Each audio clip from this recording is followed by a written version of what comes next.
Campfire nightmares that will keep you awake. They told me the woods would be quiet. The rental listing made a point of it, actually. Silence like a blanket.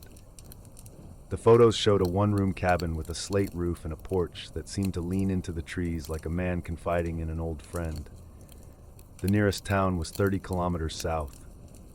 I booked it for a week, thinking the distance, the hush, would do what city air could not. It would rinse out the clamor inside me. It would let me sleep. The first thing the woods gave me was the smell. Damp earth and iron-rich bark, a sourness of decaying leaves under something sweeter. Resin, maybe, or sap imagined by a candle maker. The second gift was the sound of my car cooling. Metal pinged and settled, ticking like a small animal scampering across the hood. Beyond that, there was not silence, but a fabric of small noises. The trees whispered in long, slow exhalations. A crow pinched out 2 hoarse syllables and then went somewhere else to be loud. The cabin's door stuck the way doors do when they've inhaled a season of fog. I shouldered it open and stepped into a square of dust and pine planks. The interior smelled both young and old, fresh-cut board nailed over old rot. The windows were old enough to wave at me when I moved. The world outside wobbled in the glass like heat above asphalt.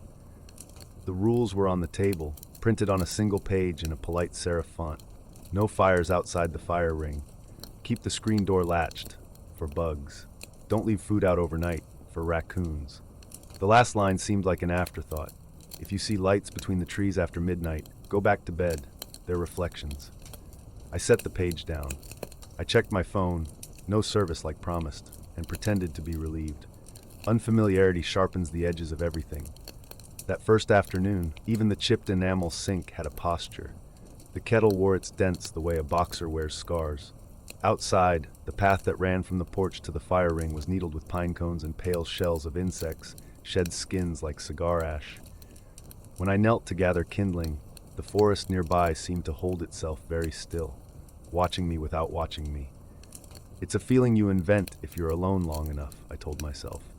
Feeling watched isn't proof of watching. By sunset, I'd unpacked. The grocery bag sat on the counter like a promise of meals not worth writing about. The cooler hummed its small, faithful hum. I brewed tea and drank it standing with the door open. Mosquitoes whined at the screen. When full dark came, it was not a curtain, but a tide. It rose steadily, inching over the porch steps, over the fire ring, up the boles of the pines until all that remained were their high crowns, whispering to each other like conspirators. Inside, I turned the one lamp to its lowest and lay on the bed that creaked like an old man turning over what he used to believe. I did not read. There was just enough glow to paint a dusky rectangle on the ceiling. Somewhere far off, a fox laughed like a child in a hallway. Sleep came not as a door but as water. I was wading into it when a sound brought me back to the room. Tap. I lay very still. Houses make noises. Cabins make new ones, the way different skies make different constellations. The tap had the acrylic brightness of fingernail on glass. I held my breath. Tap, tap. The window. The bed faced one of the 2 windows. The cabin was simple that way.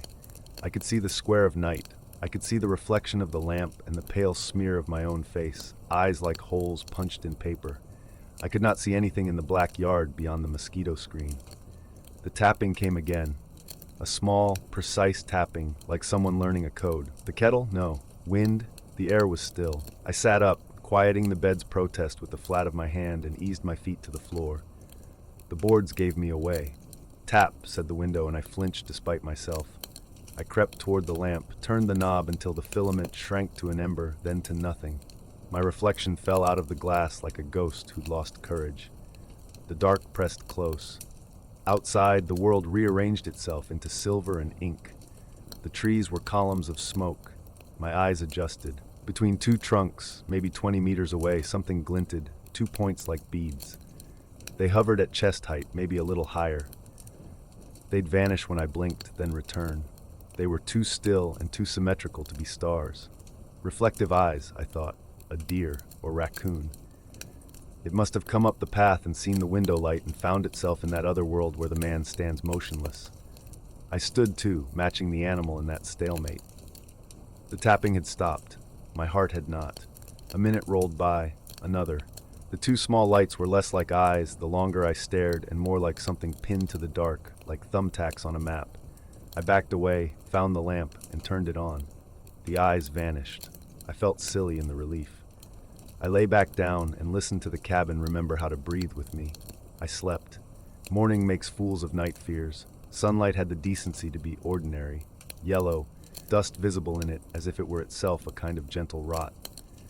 The yard was only a yard, with ferns and a rusted grill and the fire ring full of cold bones. I walked to where those stray lights had hung. I expected tracks. I found none. The pine duff was 100 years thick, a brown felt that forgave everything without recording it. Where the eyes had been, there were two knots in a trunk, side by side, sap blistered around them like amber tears. The knots were glossy, wet-looking. I reached out a finger and didn't touch them.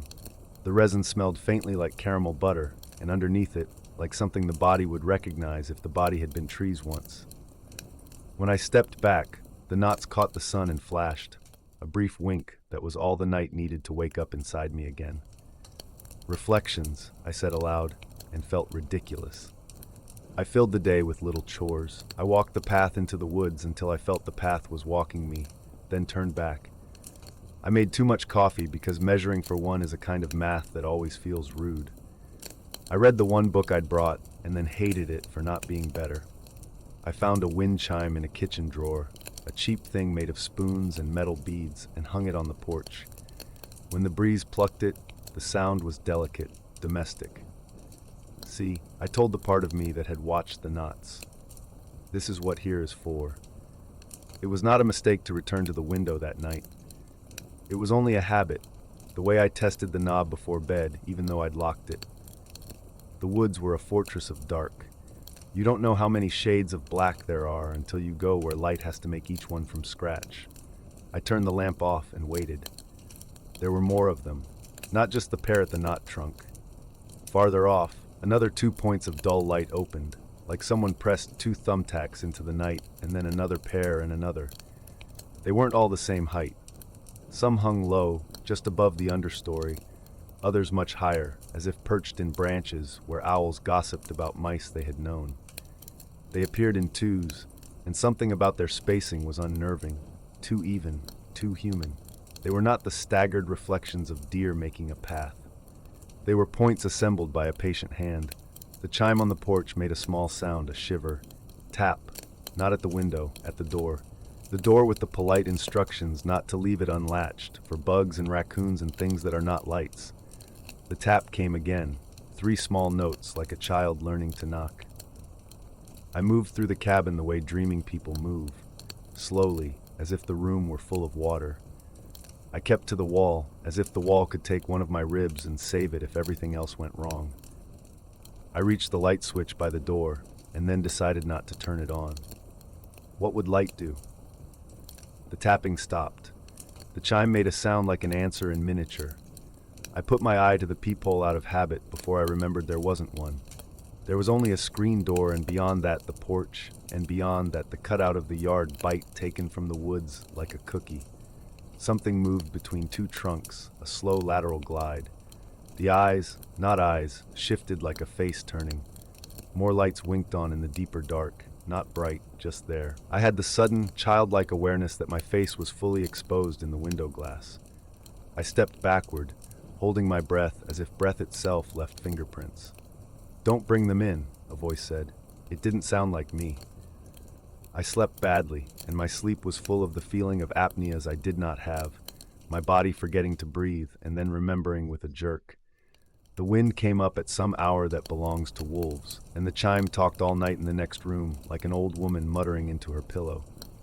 I woke to a track of mud on the porch. 2 neat parallel stripes ran from the yard to the door and then away again, as if someone had dragged a ladder across the planks. At one end was a smear where the thing had turned. At the other, a crescent of something black and glossy and sticky at the edge of a board. Sap. The smell was what had been under my nose yesterday at the knot tree, the caramel and blood smell, on my porch. The rational mind likes a box to put a thing in. I gave it one.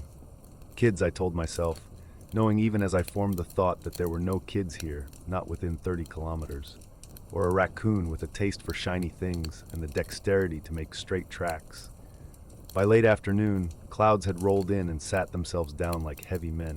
The woods took that stilled quality again, that listening. I made a stew without pleasure. I ate it the same way. When the first cold pinpricks hit the window, the smell of wet pine went through the cabin and made something in my ribs ache like memory. The rain came steady. The chime tangled itself and went mute. The storm made night early. I lit the lamp and kept it on. The radio had nothing to say. The battery pack I'd brought was a guilt-ridden parent who barely remembered me. I took my book and pretended to chase the same paragraph for an hour. At some point, I lay down without remembering deciding to. When the tapping started this time, it had a rhythm. Tap, tap, pause, tap. The way you'd knock in the city if you didn't want to be mistaken for anyone else. My mouth was dry. The lamp was a small boat, and night was a sea whose waves reached right up to the mattress. I sat up and did not turn the light off. Tap, tap, tap. Who's there? The cliché floated out of me before I could stop it. My voice did not sound like a thing that could throw fists if it had to. It sounded like a glove on a shelf. I waited for a voice, thinking of backcountry drifters or hunters lost and wet. I wanted a story that had a person at its center, with teeth the usual shape. The response was a breathing, a long, even pull of air through something like loam. It had weight. It sounded like a shovel drawing a curve in damp earth. I stood up because not standing felt like surrender.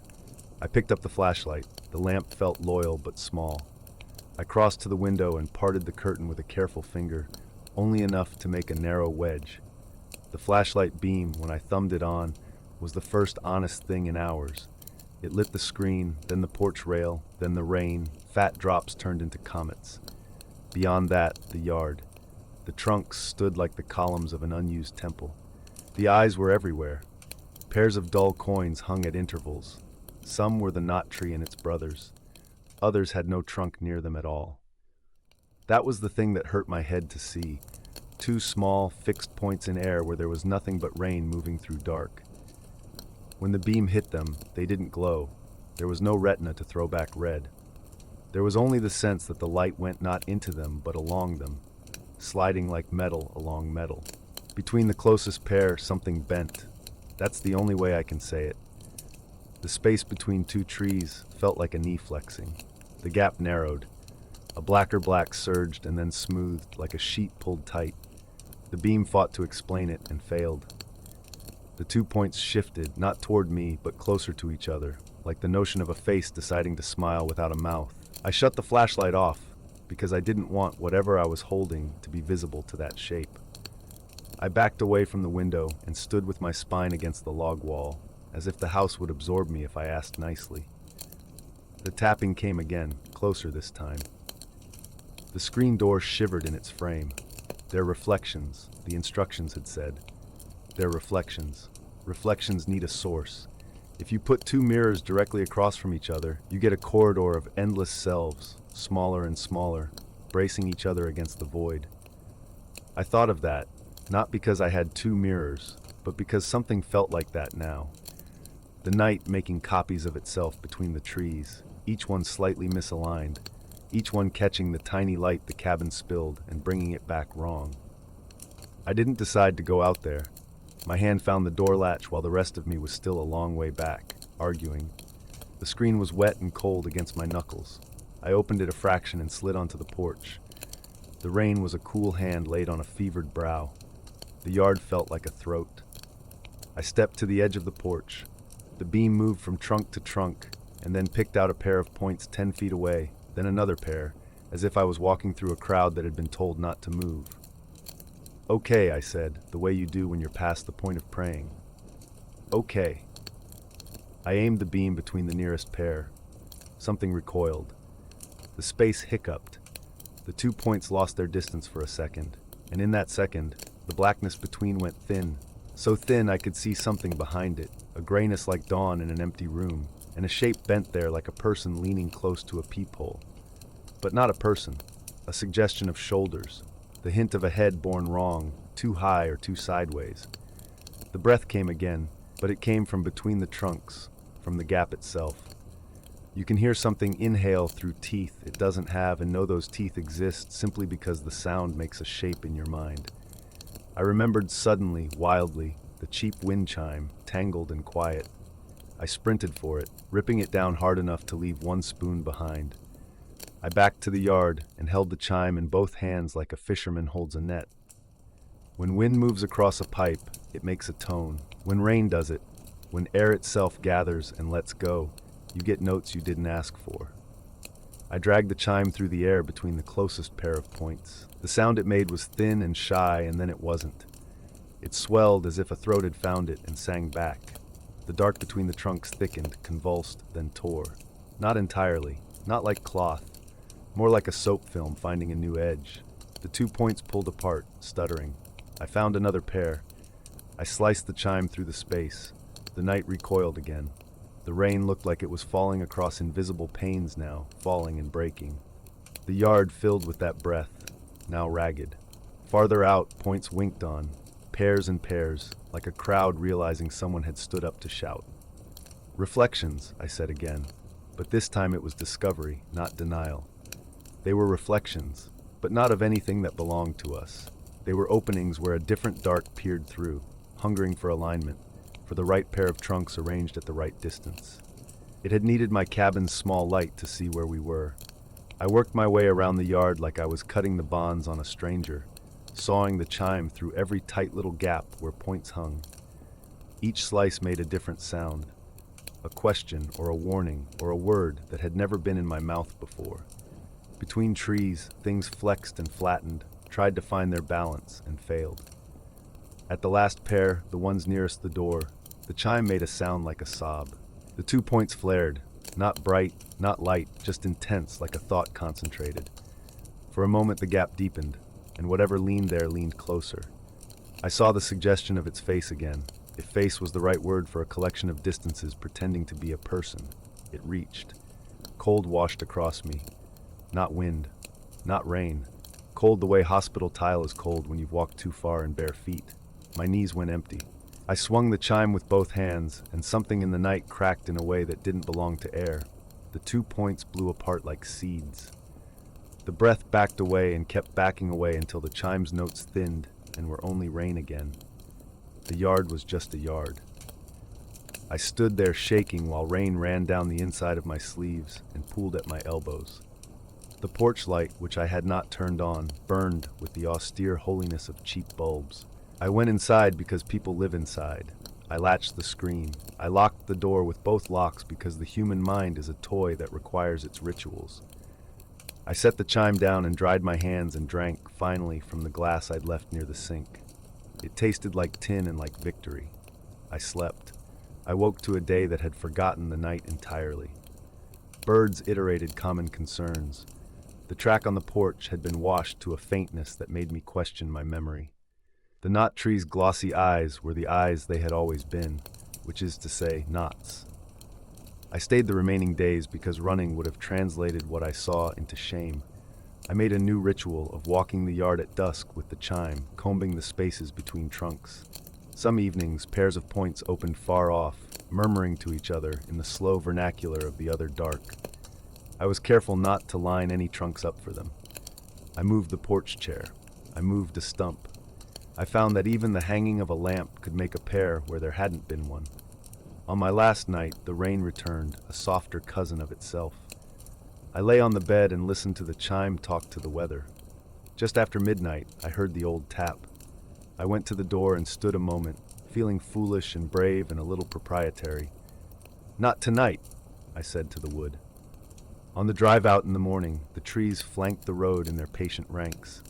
In some gaps, under the right angle of cloud, I saw it again. 2 small coins of dull brightness opening as if to say, "We are always here, between your trunks and ours. Waiting. We can be arranged." I kept my eyes on the center line, which is just another kind of gap we made for ourselves. And when, 30 kilometers later, the first cell bars blinked into being on my phone, it began to vibrate with someone else's life. Messages stacked like leaves.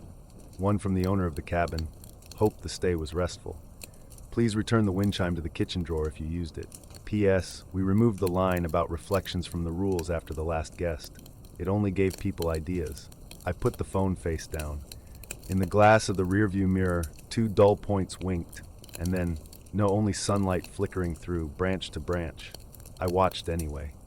I changed lanes to break the alignment. The city greeted me with its noises, its lights, its habit of believing it is immune to forests. But sometimes, even in the alley behind my apartment, in the narrow slice between 2 buildings where the evening collects, there it is again, a pair of small, patient glints. Not lamps, not windows. The suggestion of a face assembling itself out of the distance between. When that happens, I hang the chime from my fire escape. It looks silly. It sounds sillier, the neighbors complain, but on those nights, the gap between the buildings feels just a little thicker, like a throat closing on a word. I don't think I won. I think we made a truce I don't understand. If my story has a moral, it's only this. Be cautious with your alignments. A path is just 2 trees choosing each other. A window is just an absence that learned manners. And a pair of eyes is what we call it when something that doesn't belong to us finally figures out how to look. I didn't plan to stop. The forest road was the kind that eats the day and gives back only your own reflection in the windshield. Tunnel black, damp, more a suggestion than a route. The map on my phone had turned useless a few kilometers back when the reception bars surrendered and the blue GPS dot drifted into the void like a lost planet. I told myself I'd keep going for 10 more minutes, and then, if the logging road kept twisting like a snake chewing its own tail, I'd pull over and make a stovetop dinner right out of the hatchback. Then my headlights found the camp. At first I thought it was a trick of angle and fatigue. A row of tents along a dry creek bed, every guy line neat, every stake seated with a flat stone, tarps drawn tight like the cheeks of sailcloth. A ring of logs around a stone-piled fire pit sat perfectly spaced as if measured. A lantern hung from a branch, glass chimney clean, throwing off a soft glow, a yellow not unlike the one my old man used to protect with his palm when we camped along the lake. The night swallowed sound, and yet I felt sure, before turning the engine off, that I could hear quiet talking. No cars, no tire tracks, no gear strewn about like it always is when people arrive and explode themselves over a site. Just order, intentionality. I pulled in anyway, rolling slow until my headlights washed over the tents and painted the trees behind them a pale, temporary day. My beams ran across a line of boots by one of the doors, mud-dried in a lace along the soles. The door zip was closed. The lantern's light didn't flicker. There's a sensation you get around a set dinner table before anyone has sat down, the napkins folded, the glasses aligned, and this camp had it. A waiting, but waiting rooted in the assumption someone would arrive. I killed the engine. The silence that followed thumped in my ears. "Hello?" I called. My breath peeled white in the cold. I wasn't used to hearing it change shape in the air, stretching like silk. No answer came back, just the aftersound of my voice running through the pines and losing itself. The lantern hummed a filament hum, the tone of a moth's wing. "Anyone here?"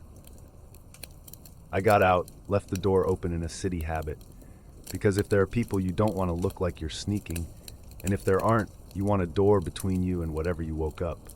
My boots crushed a layer of leaf sugar. The air smelled like wet iron, like rain waiting just beyond the horizon line. The creek bed was a tale of pale stone and black leaves, mostly dry but glistening in the lantern's drowsy light. I went to the nearest tent and put my fingers on the zipper pull. It was warm, not body warm, but not forest cold either. I waited, half expecting someone's voice from the dark. "Hey, hands off." But what I got was my own pulse in my fingertips, and under it, something else, like a slow, patient ticking. I thought of how a cooling engine clicks. I pulled the zipper up 2 teeth, then 3, then a full curve. Inside, a sleeping bag rolled to the top of a foam pad, a headlamp placed carefully on the bag as if for morning use, a paperback with the spine untouched, a metal mug with a ring of coffee like a crop circle inside, brown and perfect. No smell. No heat in the mug when I held a knuckle to it. But there were crumbs in the page gutter. The paperback's cover said "The Stars Are Ours" in a font that missed being retro by a decade. I closed the tent, and the zipper teeth meshed like a healed wound. Another tent revealed more of the same. A life paused, a scene arranged and abandoned between breaths. I moved through the clockwise because doing anything counterclockwise felt like asking for a superstition to bite me. The fifth tent stood out. It was older, canvas-like frayed bone, the kind I'd seen in black and white photos of my grandfather's expeditions. Its flaps were tied with twine into two neat bows. No seam zipper, just rope, just knots. "Is anyone here?" I tried again. Some part of me wanted permission to cut those bows. A sound answered, not a voice, but a chord of nature I hadn't noticed until it changed. The woods carry everything: owls, insects, wind making throat in the needles. When something leaves, the emptiness has a shape. It was as if 1,000 tiny sounds had been holding hands, and now they broke contact. I could feel the absence brush the hair on my neck. The lantern dimmed for a heartbeat, then resumed. I loosened the twine. The canvas smelled like attics, old soap, mildew, a memory of rain. Inside was a trunk, green, with brass corners dented in comets. Its lid was closed but not latched. The brass had that oily patina that wants to transfer to fingers. I lifted the lid. Photographs, hundreds of them, in stacks bound with rubber bands that had gone gummy. On top of the first stack, the camp. The exact camp I stood in. The angle could have been where my car idled, the arc of tents the same, the lantern's position identical. The print had scalloped edges, the kind you find in thrifted frames. Under that, a picture of the creek bed, fuller with water, a child's foot mid-splash, motion caught, eyes blurred. Another, a man in a red cap, red turned black in the palette of aging film, holding up a fish, his smile milk white. I flipped deeper. The years changed. I could feel them as much as see them. Hairstyles, cups, the curve of a cooler. But the camp remained constant. My fingers led me forward until I found a series that punched a hole in my stomach. A hatchback like mine, silver paint catching sun, parked at the head of the row. Me, no, not me, but close enough to send a tremor through my gut. Standing beside it, a hand up to shade eyes, mouth a shape I recognized from the mirror when I'm trying to read something far away. The date in the corner, red digits burned into the paper, said 08/21/23. I stared. Yesterday's date was 8/20/23. The photographs shifted in my hands as if they'd taken a breath. I stepped back and knocked the lantern with my shoulder. It swung once, twice, setting off a ring of light and shadow. For a second, a figure occupied the light smear between two tents, a thin suggestion of a person who wasn't there when the lantern slowed. My throat went dry. My face flushed and then cooled in a hot wave that made my knees float. "Okay," I told the air, "this is no, anyone." I didn't know what question I was asking. When adrenaline comes, it brings hunger. I realized I hadn't eaten. The thought of food felt both urgent and absurd. I had protein bars in the glove compartment, a stove and pot in the trunk. I decided to light a small fire, mostly for company. Fire makes the night answerable. It gives it a boundary. I set the photographs back in their trunk and latched it without meaning to, as if I owed the dead brass tidiness. The fire pit had been laid with precision, a pyramid of dry-looking sticks under a raft of wrist-thick logs. Whoever had built it knew how to coax flame from wood that held the day's heat and the night's water. I picked up a stick to use as a poker, and it came away in my hand smooth and light, humming with the same not-quite sound as the lantern. I had no matches. I had a lighter in the car. When I turned, my car was further away than it had been, 2-3 car lengths down the track, as if it had rolled back in a slow sleep. I told myself the ground was uneven. I told myself I hadn't set the brake. I walked to it. The distance took longer than it should have. The gravel slid away from my boots soundlessly, as if the sound had been turned down like a volume knob in the dark. My car's interior light came on when I opened the door, and the relief of the ordinary, the loose receipts, the scent of stale coffee from a travel mug, brought hot, embarrassing tears. I put my forehead on the steering wheel and laughed once in that dry, bark way that sounds like a cough. The lighter was in the center console, under a mess of lanyards and old parking tickets. I closed my fist around it like an anchor and took it back to the fire pit. The sticks took flame too quickly. They did what tinder does when it's been waiting. They became something else with a greedy sigh. The fire's light threw shadows hard, and the tents leaned in. The forest leaned away. As the logs caught, the light peeled a figure from the edge of the trees again. taller this time, the kind of shape your brain makes out of vertical lines. The shape stepped forward and it resolved into a tree that had always been there. I felt scolded by my own neurons. I ate by tearing pieces of a bar and holding them in my cheek like a chewing animal while my eyes mapped every angle. The photographs tugged at me like a second gravity. I circled back to the canvas tent with my food in my mouth and the lighter warm in my palm. Before I reached it, I saw that the trunk was open again. A picture lay atop the stacks that hadn't been there before. It was me. Not me. Not me. Me.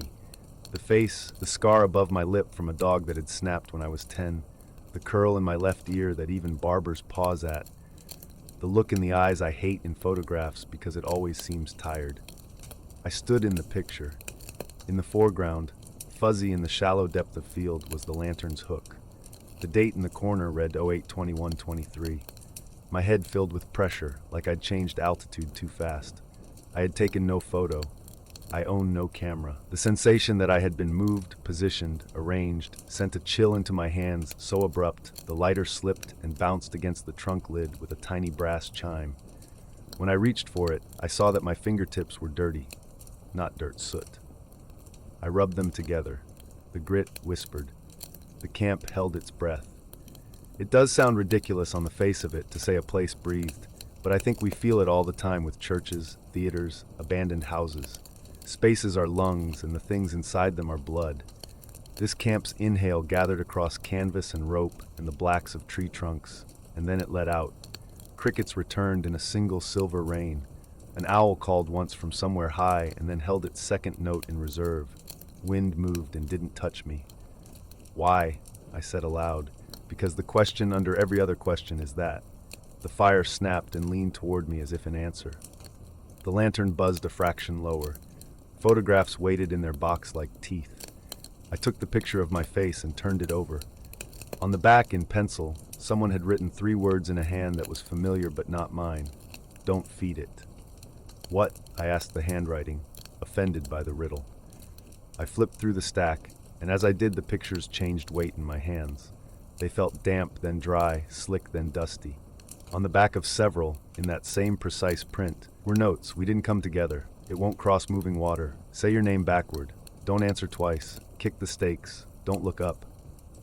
It reads like the end of a children's game. Rules offered after you've already lost. The urge to test them came like an itch. What was I feeding? Attention? Fear? Ownership? The camp had the logic of a dollhouse, not built to scale, built to desire scale. I whispered my name backward. It sounded like a strange man in my own mouth. Nothing changed. I said my real name, and from the trees came a soft echo of my voice, delayed like Grandpa's old karaoke machine when the reverb got stuck. The echo didn't degrade, it returned clear. Hello, it asked in my cadence. I took a breath to answer. Don't answer twice. I swallowed the second response like a pill. I kicked the nearest tent stake. The rope jumped taut, then slackened with a sigh, and for a moment a smell rose like something not forest. Sweet, rank, warm. The ground under the stake was too soft. Not water soft, but flesh soft. The stake came out with a small wet sound. In the lantern light, the metal looked crooked. No, that was my eyes. But when I touched it, the cold of it was slick in a way built things aren't. I closed my hand around it and my heart delivered a blow. At its tip, the stake wasn't sharp. It was blunted and ridged like a tooth. Okay, I said to the night that had become a room. Okay. A zipper slid on a tent behind me. Not mine, not my hand. A thin darkness pushed at the seam like a tongue. I stepped back, and when I did, the shadow between 2 other tents resolved and unresolved into something half the height of a person and twice as quick. I didn't see it move. It was in one place and then in another, like 2 frames of a film projected at once. The notes in the box shivered. Don't look up. My eyes bobbed toward the canopy out of pure disobedience.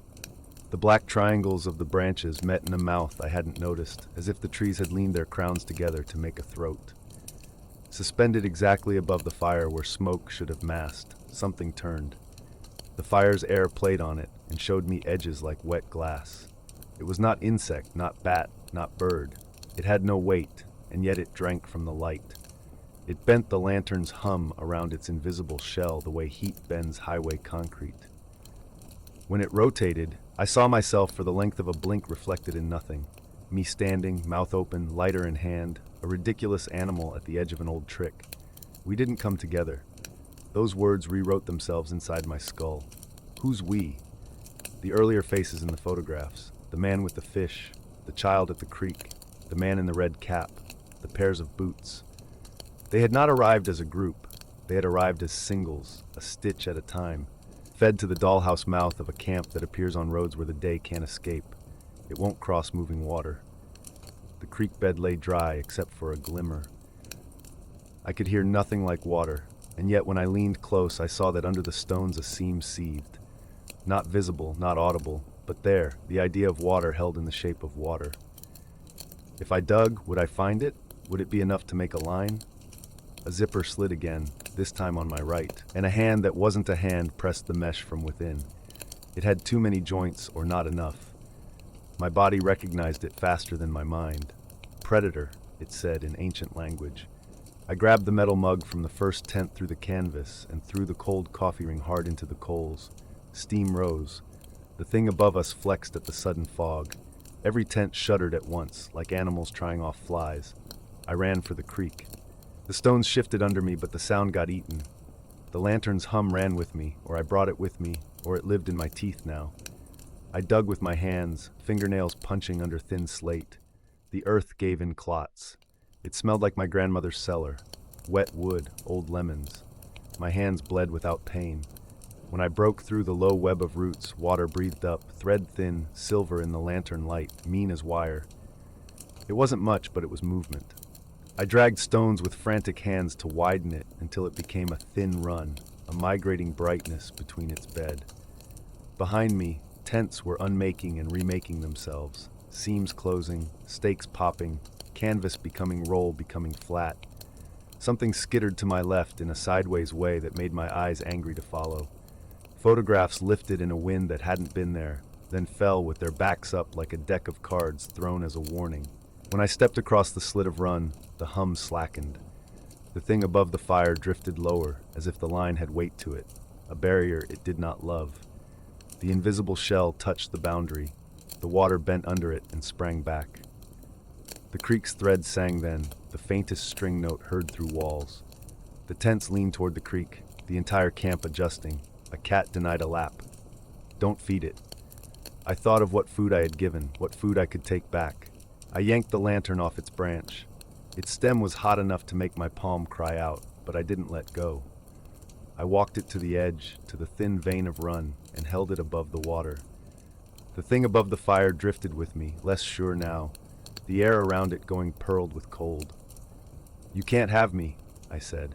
Not to it, but to the idea of a mouth that lives where arrangement is perfect, where every steak is seated, where the dinner table waits, and I blew across the lantern's glass. The flame didn't die. My breath fogged it. My face came back to me.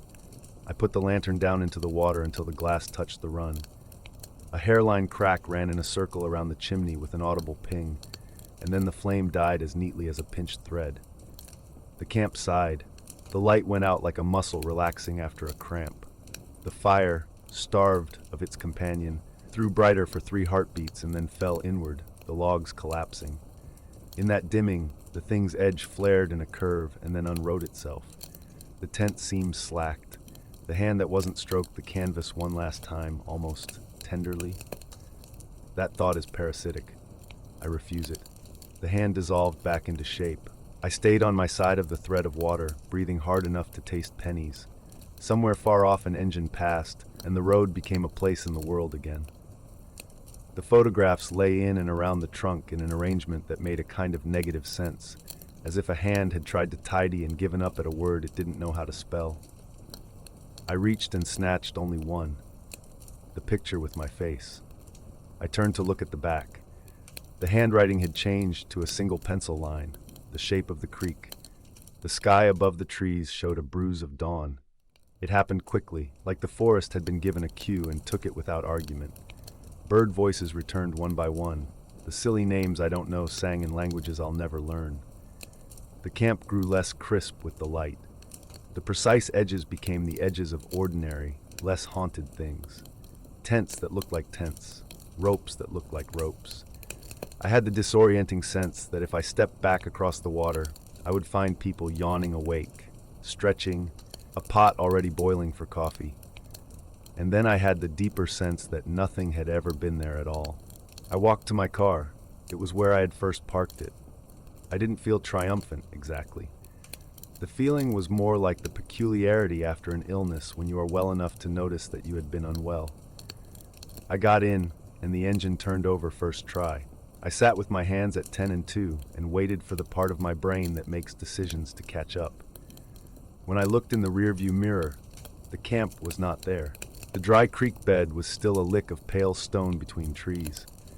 Where the fire pit had been was undisturbed dirt, and beyond it there were no tents, no lines in the leaf litter, no compression where boots had stood. If I had been a different kind of person, I would have convinced myself I had parked and slept and dreamed. But the cuts across my knuckles leaked thin threads of red. The soot darkened the whorls of my fingers. My breath was sour with adrenaline and something else, the attic soap of canvas. In my passenger seat, the photograph lay delicately, as if afraid to bend. I backed onto the road. The forest resumed its tunnel. After some minutes, the number elastic, I passed a sign I had not seen on the way in, a white triangle for a campground with a shape like a tent stamped on it, the paint flaking in a pleasing way that must have taken years. Someone had scratched through the pictogram with a knife. Above the sign, nailed too high to read on foot, was a wooden board burned with letters, Rivermouth Camp, no water. I did not stop. In town, I found a diner. Morning light slanted through the front windows and turned the salt shakers into astrolabes. The waitress set a mug down and I could have cried at the heat. I used the restroom and scrubbed my hands until the water went pink and the soot came up in gray ghosts, and then the skin beneath glowed like I'd been polished. I took the photograph out at the booth and stared at it until the food arrived. When I turned it over this time, the pencil line of the creek was faint where my water-wet hands had smeared it. Might have been there, might have been a crease. I placed it face down on the formica. A man at the counter asked the waitress about fishing out by the river, and she said, "Which river?" And he laughed the way you laugh when there's only one answer. The radio talked about a brush fire that had been contained overnight near a trailhead 20 miles west. Another man remarked he used to camp out that way.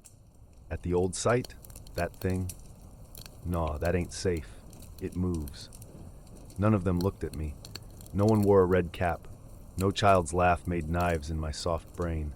I ate pancakes like a chore, bite by obedient bite. When I got back in the car, I thought about throwing the photograph out. The trash can beside the diner's door held a crust of napkins and the knuckle of an apple core. The idea of leaving it there gave me an animal horror. I slipped it into the glove box with the old parking tickets and the lanyards. The glove box closed with a click that felt far too loud. On the drive away from town, the road angled along a river properly enough, the kind that knows its name and wears it with age. The water moved fast in places and slow in others. It was wide in a way that loosens the chest. I parked once at a turnout and watched it until the fear turned from a red line into a dull ache. In the water's movement was a sentence I had no right to translate, and yet I held one word for it, a word that arrived from the back of my mind. Boundary. At night, in my apartment, the city's glow pressed against the blinds. I slept with the lamp on because of course I did. Sometime after midnight, I know because the hall clock flung up its cheap chime. My phone buzzed on the nightstand. No reception in the woods, plenty here. A notification told me the storage was full, and did I want to optimize photos. The thumbnail that accompanied the alert was me, grinning through the lantern glass. I did not take that picture. I turned the phone face down. The room felt like a tent then, made, held up by intention and thread, capable of being unmade by a careful untying. The photograph in the glove box lived in the back of my thoughts. If I closed my eyes, I could still feel the slight resistance as the lantern's glass cracked in the creek's cold, and the way the flame went out, not with a hiss, but a surrender. You want a lesson. I wished for one that fits in a short sentence. I can give you only this. If you're ever driving, where your map chooses to be ignorant, and you come across a camp that wasn't there yesterday, where every rope is taut and every stake is perfect, and the dinner table is set without a single thing out of place. Look for a river. If you can't find one, make one, even with your hands. Don't say your name twice. Don't answer when the night learns your tongue. And if you find a photograph with your face on it dated tomorrow, don't feed it. Whatever it is, whatever it wants, whatever it becomes when you look directly at it and see only your own reflection looking back. I only meant to stay one night. The forest behind the state observatory looks tame in daylight. Trails like brown ribbons, the occasional informational sign about lichen, a sky so clear that even the air feels transparent. I went for the stars, the meteor shower that's supposed to peak around midnight. I brought a small tent, a cheap red headlamp, my camera with a wide-angle lens, and the kind of confidence that comes from thinking you're visiting rather than entering. By sundown, I'd walked farther than planned. The pine smell grew sweet and sticky, like sap thawed by an invisible heat. The ground sloped in ways the map didn't show, and the path under my boots changed from needles to a looser, darker soil that took my weight with a damp sound. When the trail finally spat me into a clearing, it felt cut out of the forest rather than grown from it. A rough oval ringed by trees that leaned in as if conferring. I set my tent up dead center. The sky above was a bowl of flat blue deepening toward indigo, with early stars pricking through. I ate a protein bar I didn't really want, wishing for the fuss of a stove, the comfort of an obvious activity. My phone slipped between edges of service, rotating little words, searching, roaming, emergency calls only, as if that would calm me. It was stupid, but I wanted other human voices to be possible. I left it on airplane mode. In the quiet that followed, the woods seemed to inhale. The first sound didn't come until much later, a sharp, clean shriek at the edge of hearing that shaved the night down to a point. I was lying in my sleeping bag, listening to pine drops tap the fly when it poured through the trees, high and animal, and then abruptly human. I sat up so fast I hit the poles. The sound clipped off. I unzipped the tent to cold air that smelled faintly of iron.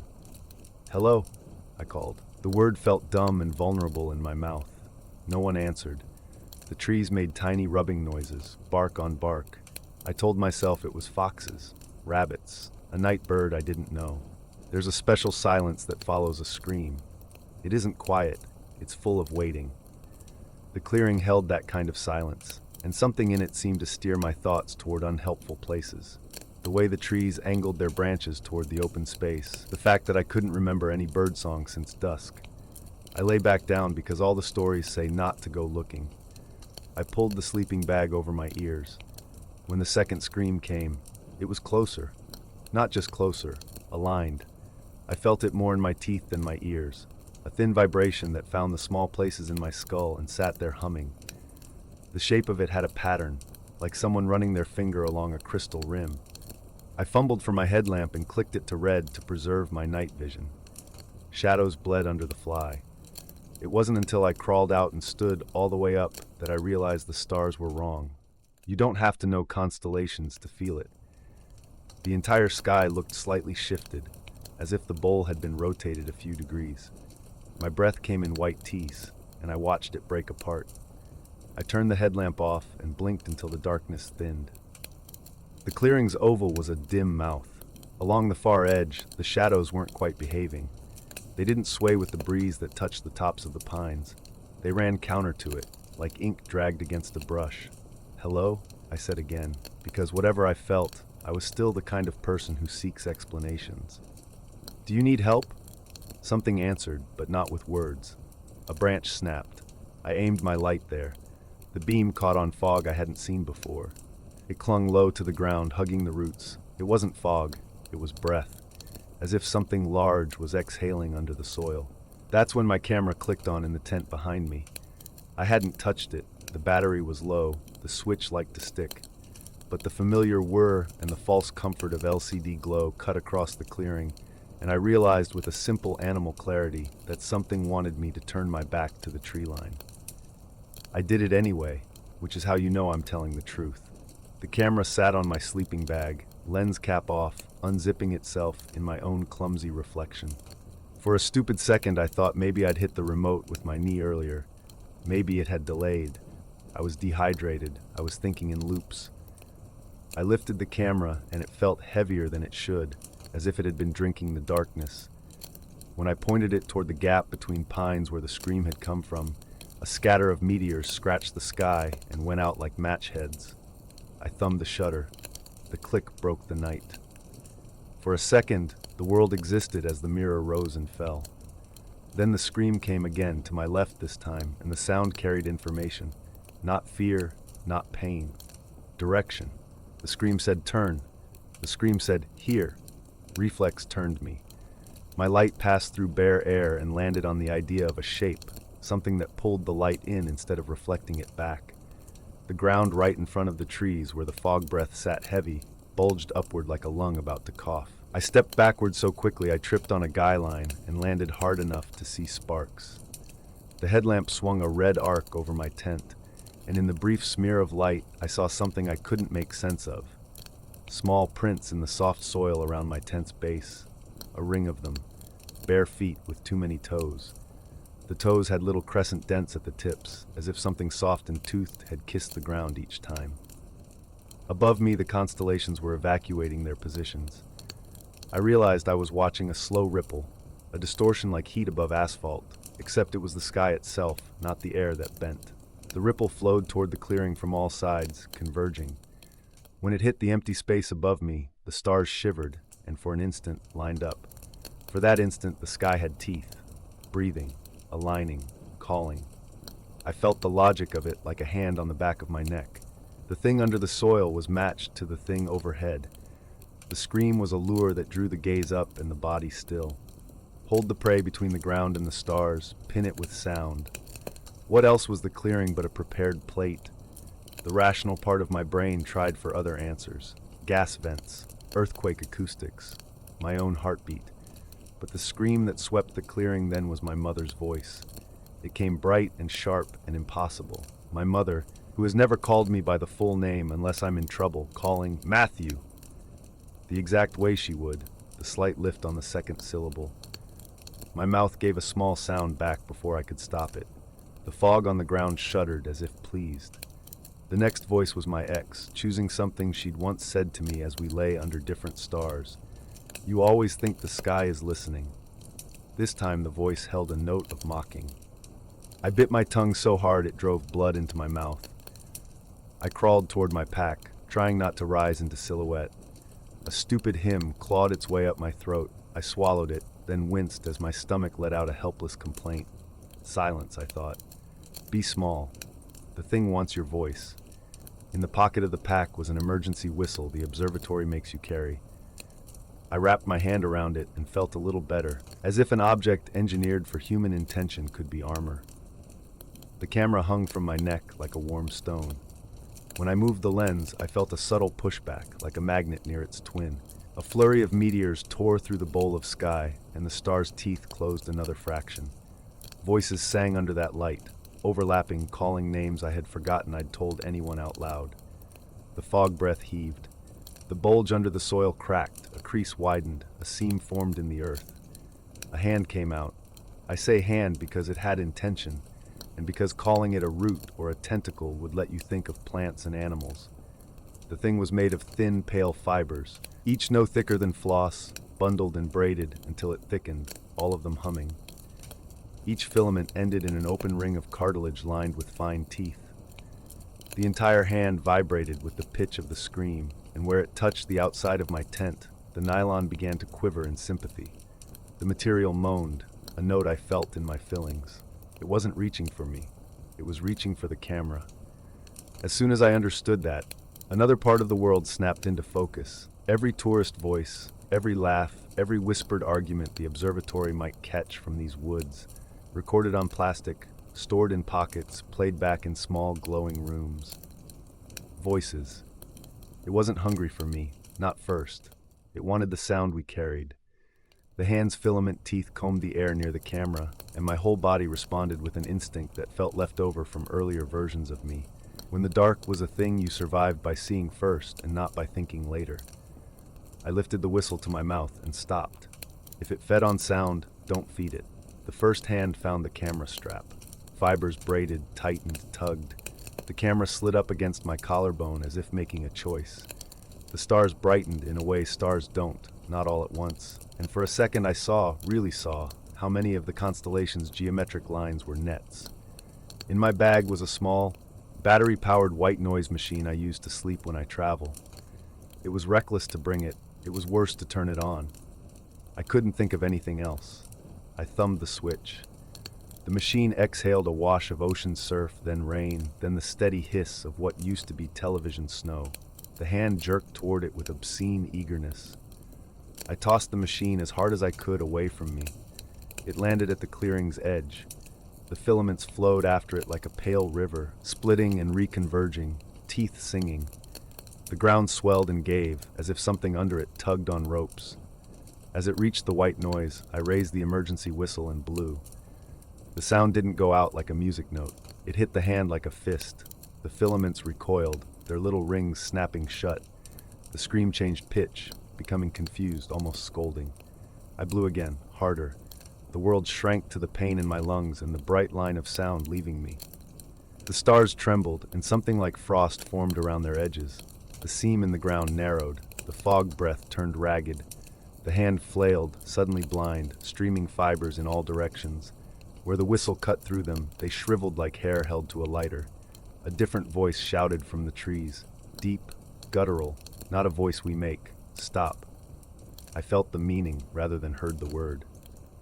It struck me that the voices weren't imitations so much as recordings playing over the forest's own mouth. That the forest had a mouth. I blew until the edges of my vision grew furry. I didn't think I was winning. I just thought I was refusing to lose. The filaments thrashed, and one caught my wrist. The ring of teeth closed on bare skin, not to bite, but to listen. I felt it pulling at the small sounds under my skin, the working of tendons, the tiny clicks of bone in its sheath. The intimacy of it made me want to vomit. I brought the camera down hard on the ring. It was like smashing a wreath made of mouth parts. The cartilage snapped, the filaments recoiled, the taste of metal flooded my mouth. I stumbled backward with my arm free and fell over the pack. My headlamp flashed white as it bounced, and in that instant of bright wash I saw how many other seams there were, faint lines radiating from the clearing deeper into the trees, like a spider set the ground itself. The white noise machine sputtered, cycled, died. The hand flowed toward the tent again. I didn't have a plan. People always want there to be a decision point where the brave choice is clear. There wasn't. There was just the understanding that if the camera went, more would follow, and if I screamed, I would chart myself for it more precisely than any star map. I threw the camera into the fire pit. There was no fire. There hadn't been. It was forbidden. But there were dry leaves, a sacrificed log, the perfect ring of stones. The camera hit with a clunk and a crunch. I reached for the emergency lighter in the pack's side pocket, flicked it until spark caught lint, lint caught leaves, leaves caught old bark. The hand hesitated at the edge as flame bloomed. Small voices cried out from the crackle. Fragmented syllables from recordings I'd forgotten I'd taken. My dad telling a joke. Myself swearing softly after dropping a lens cap. The forest had kept all of it, filed and indexed. The idea made me colder than the air. Flame ate the strap. Plastic softened and blackened, bubbled into ugly shapes. When the hand finally darted in, the white rings at each filament's tip shrieked, shrunk black and split. A sweet seared smell rose like cotton candy ruined on a grill. The hand withdrew. Above, the teeth constellations dulled. The fake meteor shower slowed. "You can't have them," I said, and the eye sounded too loud in my own ears. I stomped the edge of the fire down so sparks wouldn't catch the pines, and in doing that mundane, human thing, felt something in the clearing let go. The scream that came then wasn't imitative or alluring. It was angry. It moved through me like a wire pulled tight and snapped. The filaments contracted into the seam. The seam sealed. The fog breath went still. The stars slid a degree back toward normal and held there, as if sulking. I waited for a long time, jittery and stupid and very awake, until the sky tilted toward the faint gray that means morning will eventually admit itself. I didn't take the tent down. I cut the lines. I left the poles. I folded the fire ring back into anonymity. I packed what I could carry and walked out with my headlamp off, though the path, which had seemed so easy earlier, now felt like crossing the face of something sleeping. Twice I stopped and listened. Twice the woods were only woods. At the trailhead, my phone found the world again and began to fill with messages. I didn't check them until I reached my car. They were mostly spam, except for one from an unfamiliar number, a single audio file, no text. When I tapped it, the hiss of white noise filled the car, and then under it, a voice I knew immediately and wished I didn't. My own, from some night months ago when I was testing the recorder. Check, check, I heard myself say, a little self-conscious, the way people are when they hear themselves. Is this thing even on? The file ended there. My hands were sweating so badly I had to wipe them on my jeans before I could start the engine. When I put the car in drive, the dehumidifier light on my dashboard, something I'd never noticed before, glowed as if a breath had fogged the cabin from the inside. I didn't go back to the observatory. I don't think I'll go back to those woods. People will tell this as a story about carrying too much technology into the wild. They won't be wrong. But that misses the part that still wakes me at night. It didn't just mimic voices, it kept them. It cataloged them. It wanted ours because they stick. Because we make shapes with sound and then believe those shapes. Because the sky listens, even if only to reflect. I've started talking less. When I walk at night, I hum under my breath a dissonant line with no pattern, nothing to be recorded and repurposed. I keep a whistle in my jacket and a lighter in my pocket and a cheap, disposable camera on my desk whose film I don't intend to develop. Sometimes I dream of a sky that opens like a mouth, full of familiar names. Sometimes I dream of a clearing and the thin, patient hand that waits under it, humming to itself in a voice that is almost mine. As for the camera I burned, I tell myself the carbon was clean enough, that it turned voice into ash. I tell myself the thing under the soil lost interest once there was nothing to collect. I tell myself a lot of things. At night, when the wind gusts, the trees make their small bark-on-bark noises, and I swear I can hear a pattern in them, a pulse like breath waiting to be aligned. On the worst nights, the ones with clear air and too many stars, I stand at my window, and I count my silence out loud, very softly, so softly that even if anything's listening, it won't be able to use it. I only meant to stay one night. The problem is that some nights decide to stay with you. And sometimes, when the wind is just right and the sky seems just slightly tilted, I hear the first thin scream again, far away but aimed directly at me, and I know the forest isn't simply a place with trees. It's an ear, and it's patient.